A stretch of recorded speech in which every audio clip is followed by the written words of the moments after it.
오늘은 문화의 비유에 대해서 말씀을 전하려고 합니다. 이 성경은요, 원래 장과 절 구별이 없어요. 그냥 통으로 돼 있거든요. 그렇기 때문에 이 성경을 읽을 때 주의할 점이 뭐냐면, 이걸 딱 장절로 나뉘어져 있으면 그 본문만 읽어요.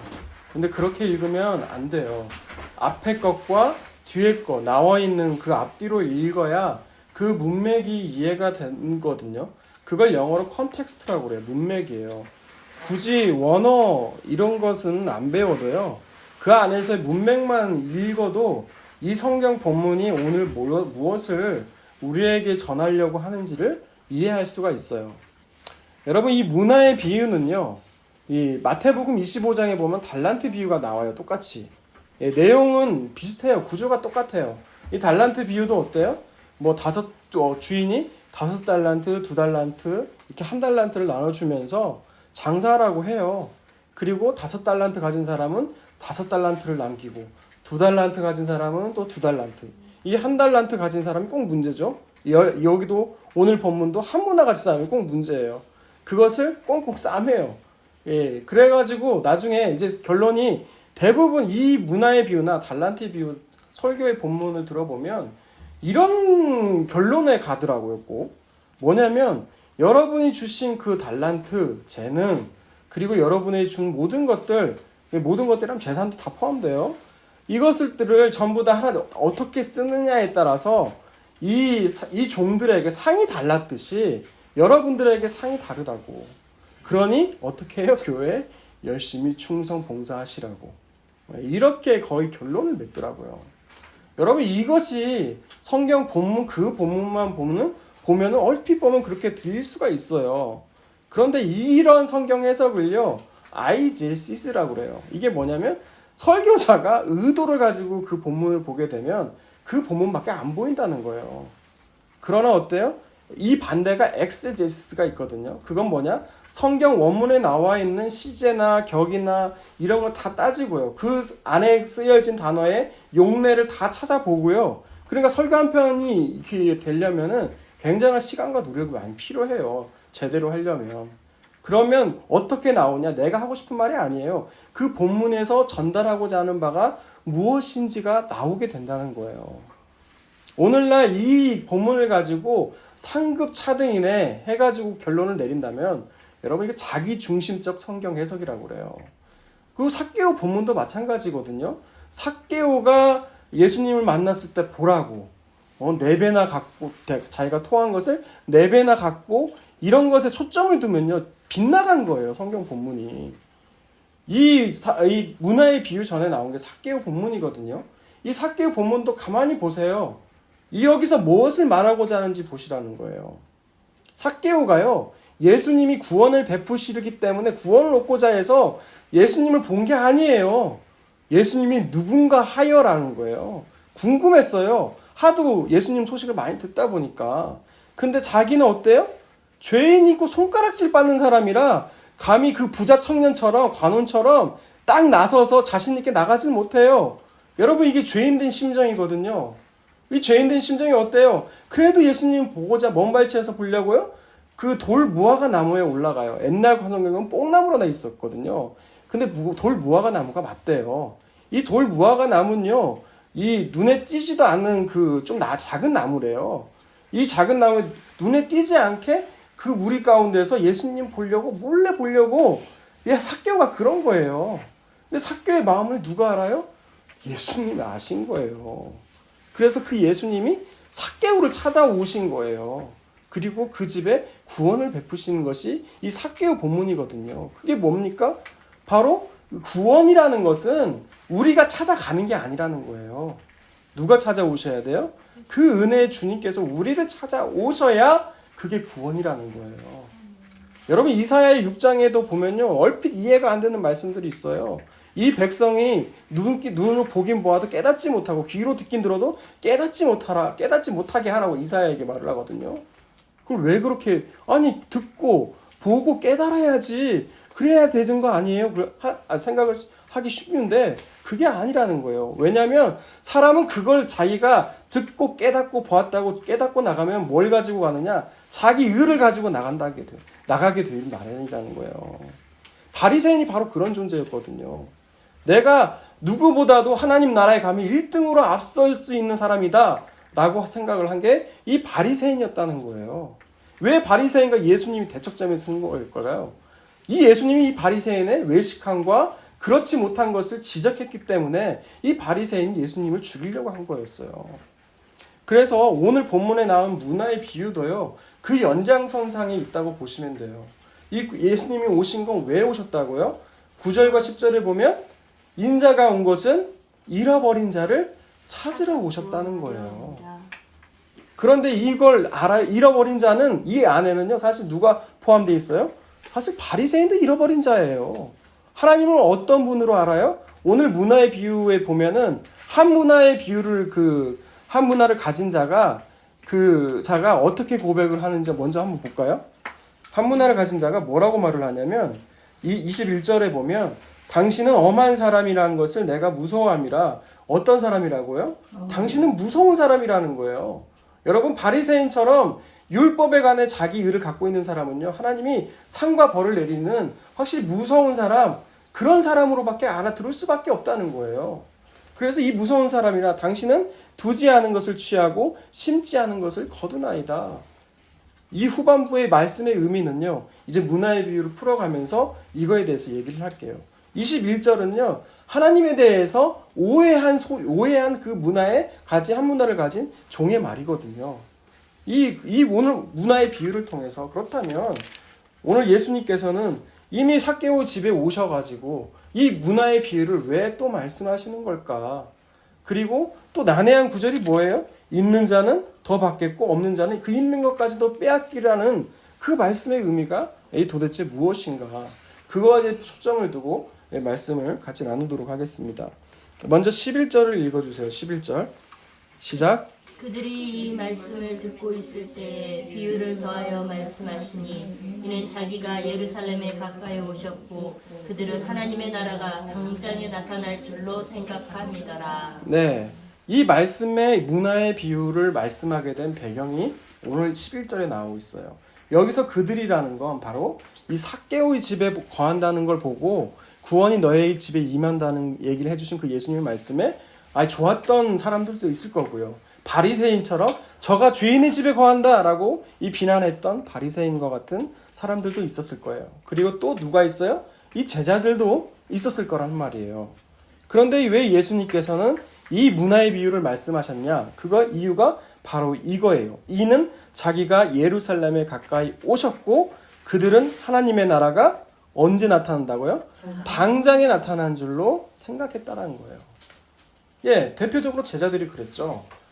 예수님 변화산에서 변화되고 있을 때 산 밑에서는 어떤 일이 벌어졌어요? 요한의 엄마가 들어와가지고 내 아들은 좌편에, 내 아들은 우편에 앉혀주세요. 이런 얘기를 했잖아요. 예수님께서 이 변화산에 내려오시고 나서요. 그러니까 이들 머리 가운데는 뭔 생각이 가득했어요? 예수님이 예루살렘에 가시면 왕으로 등극하신다는 거예요. 메시아니까 왕으로 등극하시면 어떻게 돼요? 하나는 좌의정, 하나는 우의정, 이런 메시아를 기대했던 거예요. 그러나 예수님은 왜 예루살렘에 올라가셨어요? 우리의 모든 죄를 담당하시기 위해서 그 십자가를 지시기 위해서 올라가시는데 이들 생각에는 뭐가 가득했어요? 자신들이 기대한 메시아에 대한 생각으로 가득 찼다는 거예요. 그래서 예수님은요, 이런 비유로, 문화의 비유로서 이들에게 알려주고 싶으신 거예요. 그렇다면 무엇을 알려주고 싶으신 것인지 이제 문화의 비유를 구체적으로 이렇게 얘기를 해볼게요. 종을 10명을 불러요. 한 귀인이 12절에 보면 귀인이 왕위를 받아가지고 오려고 먼 나라로 간대요. 이 12절부터 나오는 이 역사적인 배경이 사실 있거든요. 이 배경을 이해하고 나면 훨씬 이 말씀이 어떤 것인지 구체적으로 이해하기가 쉬워요. 역사적인 배경이 있어요. 이 말씀을, 이 비유를 들을 때 당시 유대인들은 알아들었어요. 이게 뭘 배경으로 하고 있는지. 이 당시에 그 유대는, 이 이스라엘은 어디의 속국이었냐면 로마의 속국이었어요.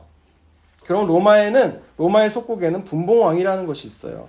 그 지역을 다스리도록 한 왕이에요. 근데 이 왕이 그 당시에 왕이 헤롯 대왕이었는데 이 헤롯 대왕에겐 세 아들이 있었어요. 이 세 아들이 있었으니까 지역도 이스라엘의 세 토막을 나눠요. 그 중에 헤롯 아켈라오라고 하는 왕이 있었거든요.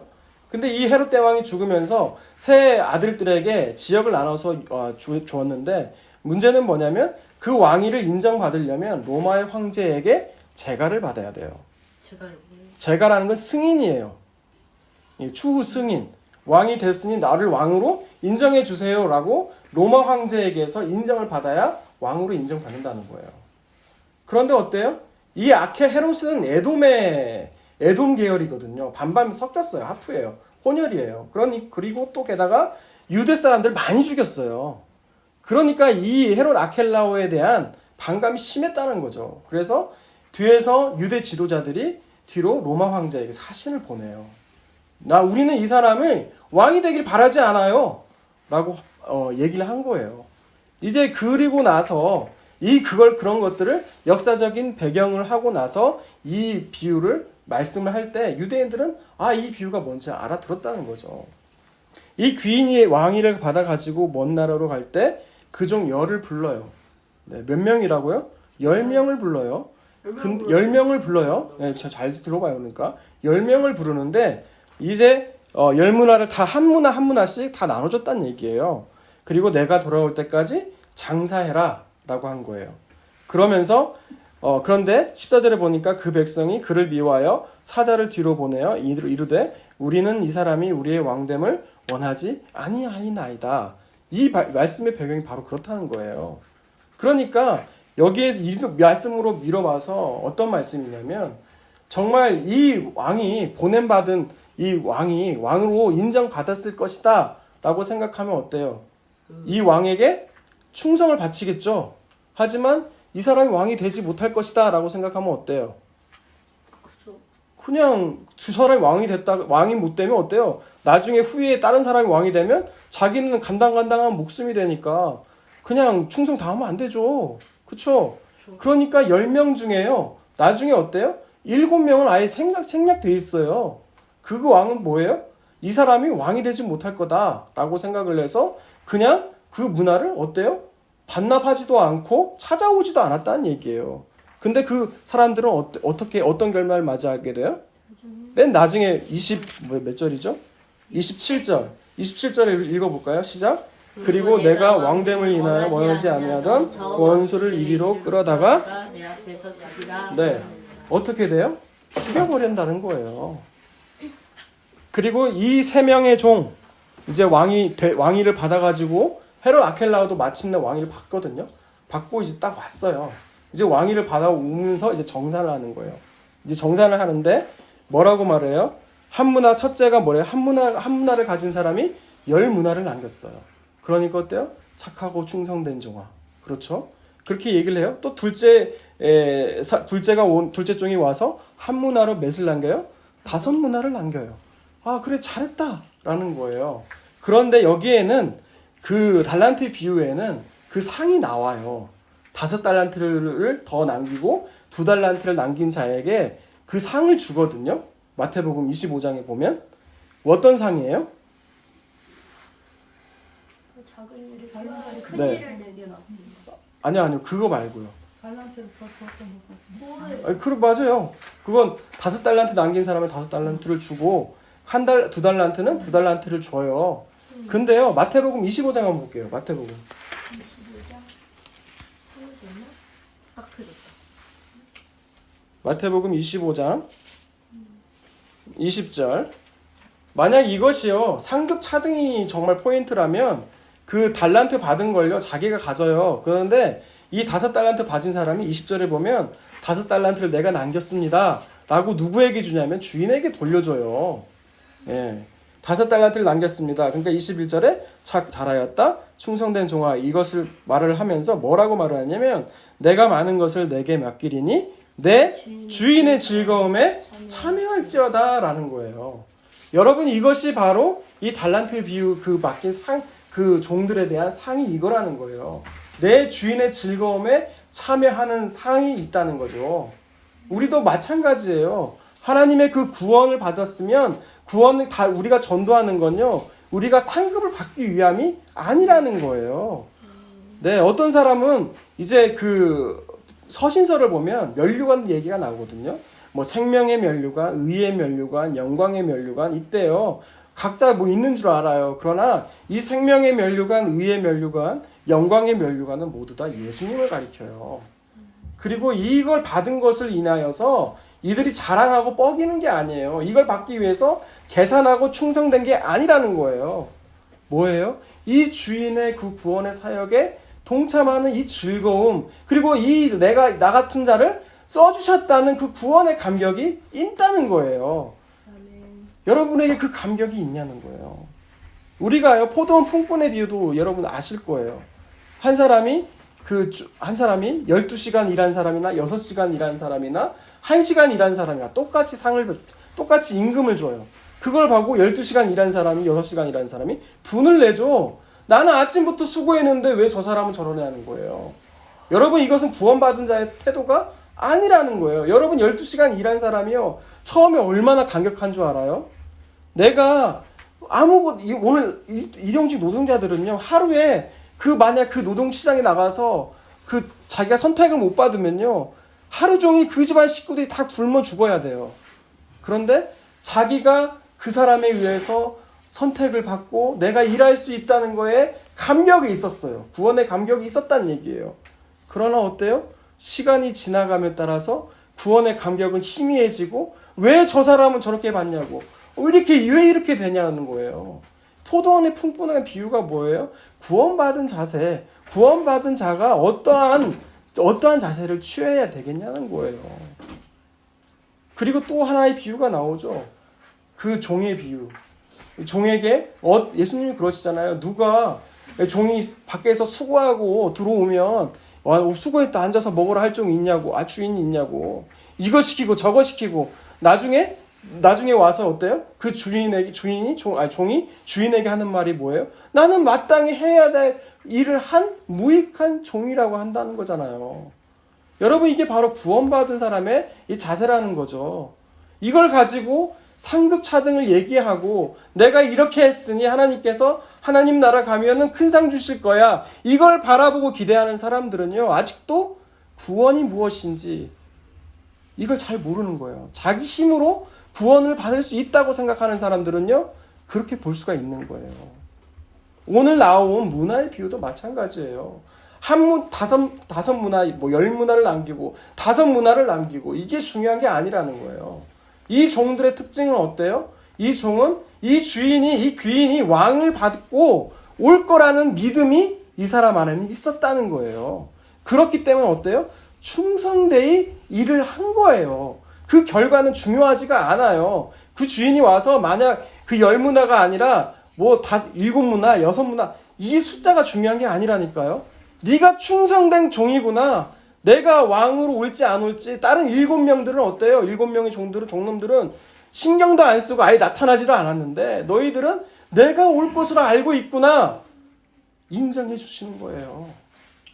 여러분, 오늘도 마찬가지예요. 두 부류로 나눌 수가 있어요. 이제 예수님이 또 내가 곧 오시겠다는 그 예수님이 다시 오실 거란 말이에요. 다시 오셔서 그걸 보시겠다는 거예요. 어떤 사람은 어때요? 어떤 사람은 예수님이 오실 거라고 말은 알아요. 오신다고 했으니까. 그리고 자기 나름대로 어때요? 그 한 문화를 가진 이 수건에 감싼 것처럼, 마치 구원은 받아야 되겠으니까 마치 보험증서 간직하듯이 그렇게 간직하는 사람이 있다는 거예요. 그리고 어때요? 자기 자신의 자기 일에만 신경을 써요. 그런 사람들은 예수님이 삶의 주인이 아니에요. 이런 사람들은 내가 더 중요해요. 내 유익을 위해 살아간다는 거예요. 하지만 어때요? 충성된 종은 그 주인이 언젠가 반드시 다시 오실 것이라는 것을 안단 말이에요. 여러분, 마태복음 달란트 비유에서요, 이 달란트 비유를 말하기 전에 예수님 어떤 말씀을 하시냐면 열천의 비유를 또 말씀하세요. 여러분, 열천의 비유도요, 둘로 나뉘어요. 그렇죠? 기름을 준비한 처녀들과 기름을 준비하지 못한 처녀. 여러분, 이 기름 또한 어떤 사람들은 이 기름이 성경에서는 성령을 의미한다고 말을 해요. 예, 맞아요. 기름이 성령을 의미하긴 해요. 그런데 여기에서 기름을 준비한다고 했잖아요. 그럼 자기가 성령을 준비해야 된다는 얘기예요, 그러면? 말이 안 돼요. 그럼 이 기름은 무엇일까라는 거예요. 이 둘이라고 했죠. 이 다섯 처녀도, 기름을 준비한 다섯 처녀도 그렇고요. 기름을 준비하지 못한 다섯 처녀도요. 둘 다 잠에 들어요. 하지만 신랑이 왔을 때 어떤 처녀들이 나가요? 기름을 예비한 신부 처녀들이 나가요. 이것 또한 마찬가지예요.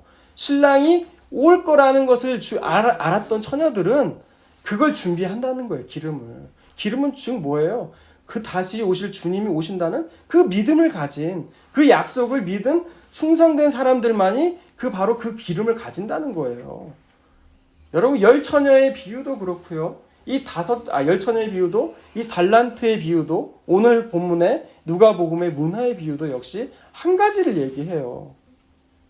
우리 주님 다시 오실 때 정말 다시 오심을 믿느냐는 거예요. 너희가 정말 그 주님을 기다리고 있느냐는 거예요. 기다리는 사람과 기다리지 않는 사람 두 부류로 나뉘게 된다는 거예요. 기다리는 사람은요, 상의 계산 상관없어요. 내가 주신 지금 구원의 간격만으로도 내가 하나님 은혜 다 못 갚겠네 하는 마음으로 살면서 그 구원의 삶의 예배를 드리고 있어요. 하지만 어때요? 그렇지 않은 사람들은 이 한 문화를 가진 사람처럼 수건으로 싸매요. 안 믿는 거예요, 사실.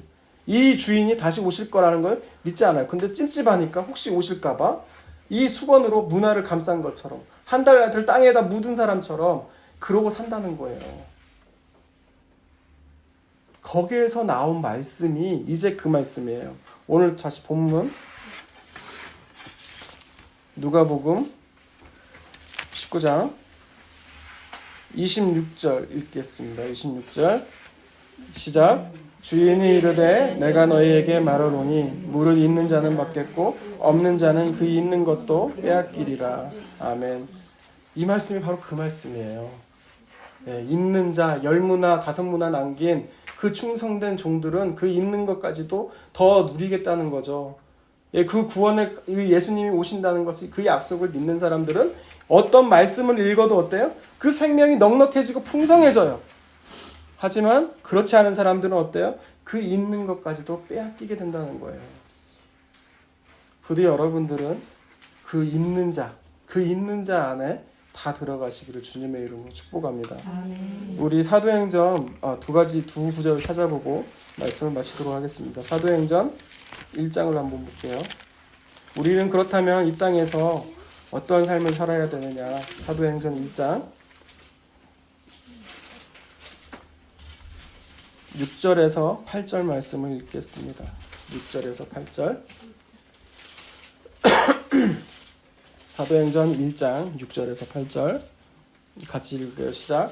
그들이 모였을 때에 예수께 여쭈어 이르되 주께서 이스라엘 나라를 회복하시니 때니까 하니 이르시되 때와 시기는 아버지께서 자기의 권한에 두셨으니 너희가 알 바 아니요 오직 성령이 너희에게 임하시면 너희가 권능을 받고 예루살렘과 온 유대와 사마리아 땅끝까지 이르러 내 증인이 되리라 하시니라. 아멘.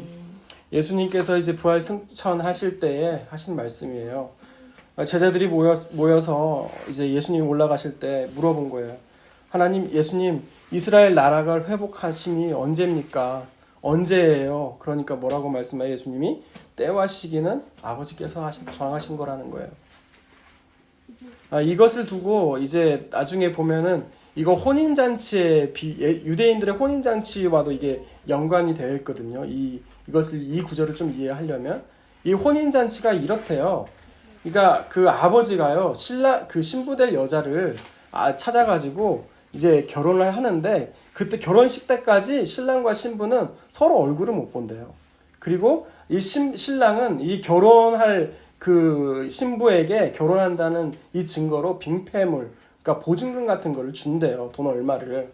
이 주게 되면은 그 돈을 계속 간직하고 있다가 그 사이에 뭐를 하냐? 이 신랑은 집을 짓는데요. 그 자기가 살 집을, 신부와 같이 살 집을. 그런데 그 시살집이 어느 정도 완성되었다를 누가 감독하느냐? 아버지가 이제 됐다. 이제 신부 데리고 와라. 라고 하면은 이제 그때 신부를 데리고 온다는 거예요. 그러니까 신부는 신랑도 그 때를 몰라요. 아들도 그 때를 모른다는 거예요. 누구만 알아요? 그 아버지만 안다는 거예요. 거기에서 나온 구절들이 이런 거라는 거예요. 때와 기한은 온전히 아버지 하나님만이 아신다는 거예요. 그럼 우리는 어떻게 살아야 됩니까? 8절에 나오죠. 성령이 우리에게 임하시면 권능을 받고 땅끝까지 이르러 뭐가 된다고요? 증인이 된다는 거예요. 이 땅에서 우리는 증인된 삶, 우리가 보고 목격한 그 주님의 은혜를 전하는 삶, 증인된 삶을 살면 우린 된다는 거예요. 우리 두려워서 떨 필요가 없다는 거예요. 증인돼서 그런 삶을 살아야 된다는 것이죠. 베드로후서 3장을 한번 볼게요. 베드로후서 3장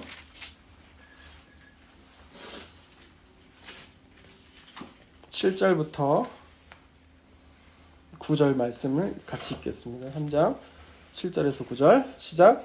이제 하늘과 땅은 그 동일한 말씀으로 불사르기 위하여 보호하신 바 되어 경건하지 아니한 사람들의 심판과 멸망의 날까지 보전하여 두신 것이니라.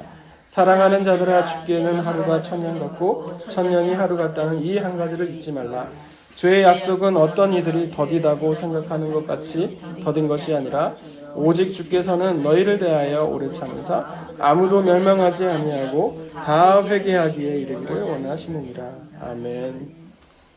왜 주님이 이렇게 늦게 오고 계시는지 알아요?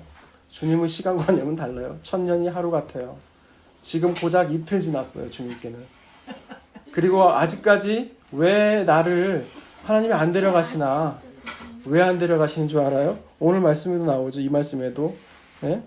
오직 주께서는 너희를 대하여 오래 참으사 멸망치 않고 다 회개하기를 원하신다는 거예요. 우리 삶 안에 아직도 회개하지 못한 부분이 있다면 그 부분이 회개되고 네가 정말 내 백성이 될 때까지 하나님께서는 이루신다는 거예요. 그러니 이제 예수님이 다시 오신다는 그것을 정말 마음 깊이 새기고 믿음과 소망과 사랑으로 정말 주님 나라를 기다리고 소망하는 저와 여러분이 다 되시기를 주님의 이름으로 축복합니다.